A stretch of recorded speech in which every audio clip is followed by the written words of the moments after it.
To hear the contrast between stressed and unstressed syllables, I listen for the loudness, length, and clarity of the sounds.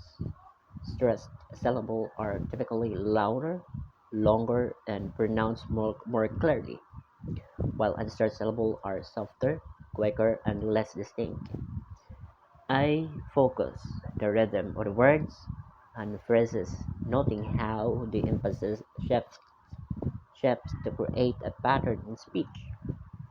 The play it and say it method in academy training reinforce the connection words and also listening to native speakers and then imitating them, their pronunciation, intonation, and rhythm.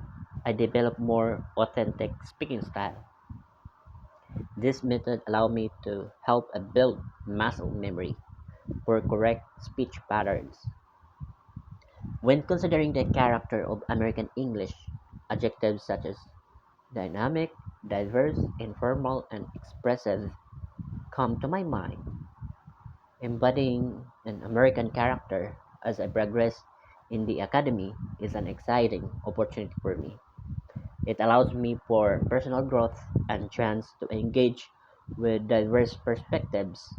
Embracing this version of myself will enhance my understanding of the language and culture, ultimately enriching my learning experience here in academy. That's it.